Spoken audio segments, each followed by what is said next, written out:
Welcome back to the final segment of GTR, Geek Therapy Radio, where there's a little geek in all of us, and geeks are sexy. I'm Johnny Hemberger, your mental curator for this evening, or for whenever you're listening to Geek Therapy Radio, if you're listening to it as a podcast.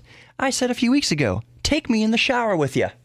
Set your phone on the toilet, play the show through the external speaker, or play it through a Bluetooth speaker. Take me in the shower with you. It's nothing sexual. I don't need to be seeing all that for most of you. I don't want to be seeing all that.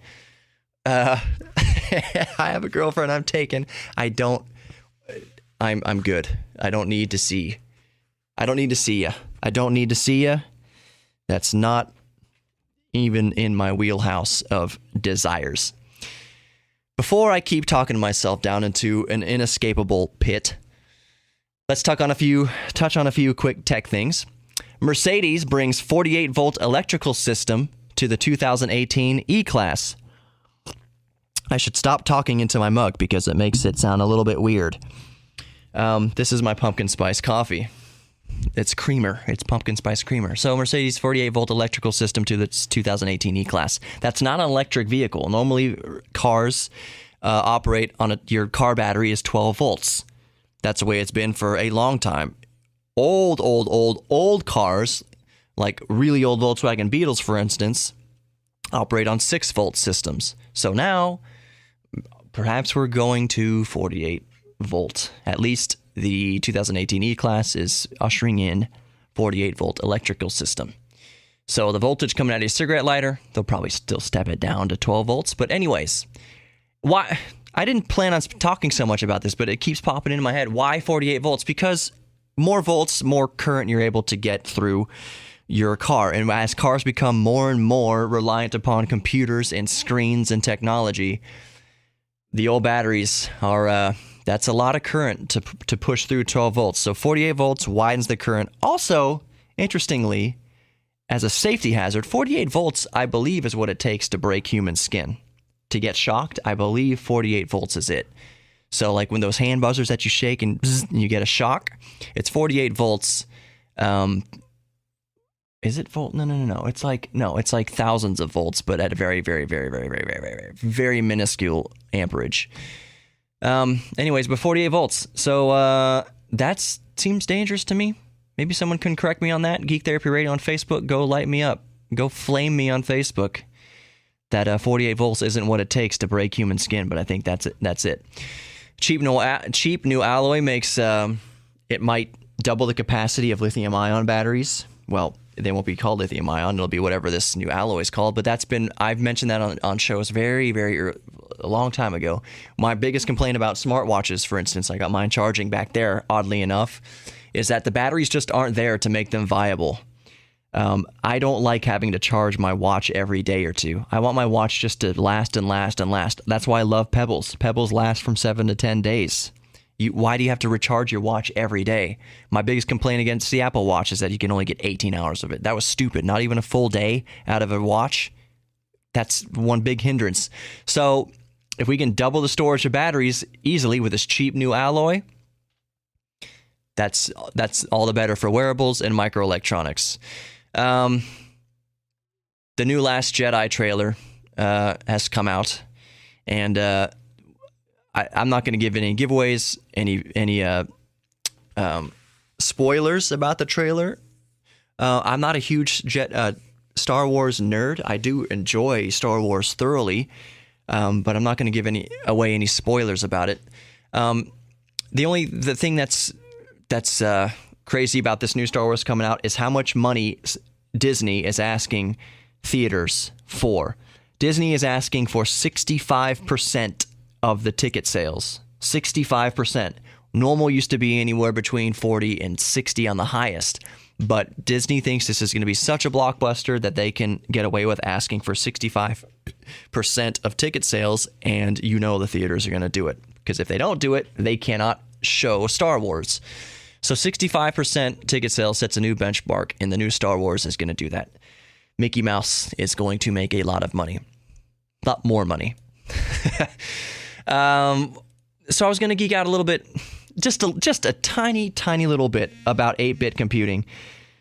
We had a band meeting at church. We had a band meeting. We were sitting around talking about the future direction of where we want to take the band.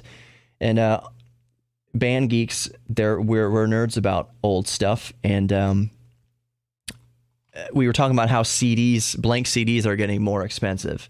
And I said, I haven't really noticed that. I'm not saying that's not true, but I did, oddly enough, go on Amazon last night to order blank cassette tapes, and blank cassette tapes are super expensive compared to, obviously what they were in the 90s and 80s. Basically, two 90-minute high-bias tapes were about $7, so that's about $3.50 per tape, which doesn't sound like a ton of money, but it's a cassette tape. You used to be able to buy those things in bulk, $5 for like 10 high-bias cassette tapes. That's what it used to be. Now, if you want to buy a bulk pack of 10 high-bias cassette tapes, $40 if you're lucky. So that's still a few dollars per tape. Tape is getting expensive. And so one of my bandmates asked me, it might have been my girlfriend. She probably said, why do you want cassette tapes? Or who asked me, why do I want cassette tapes? It's because I'm a nerd. It's because I want to record stuff to the cassette tapes, namely vinyl, because I still have a vehicle, the DeLorean and the MR2 Spider, that still have cassette decks. And what I want to do is record my vinyl records, unmolested analog, onto cassette tapes to listen to them pure in my tape deck. Foo Fighters' Wasting Light, for instance, was recorded pure analog to tape. It never touched a computer ever.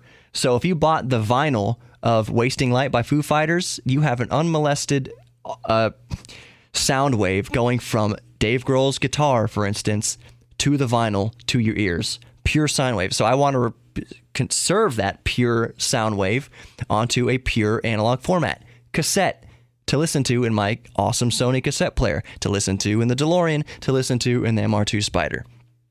Also, I've got a Commodore 64, and I want to burn. We don't burn anything anymore. I want to record software onto the cassette tape to play back, to load into my Commodore 64. So that's why I buy cassette tapes still. They are expensive, and that is how I nerd out a little bit still with 8-bit computing, as I bought cassette tapes to record software onto, backup software onto, to load programs onto my Commodore 64. And with that, Geek Therapy Radio is over. Hope you enjoyed this episode. I had a lot of fun with this episode. Astros won the World Series. Houston, we are World Series champions. Some of us are still fixing our houses after the flood, but we are World Series champions. That championship meant so much to our city. I love you. I wanted to leave you with one thing on my way out, as I usually do, and actually had a specific thing. Think about how you... I'll just use this phrase. Think about how you say, for instance, I hate people who... For instance, in my case, I hate people who don't use turn signals.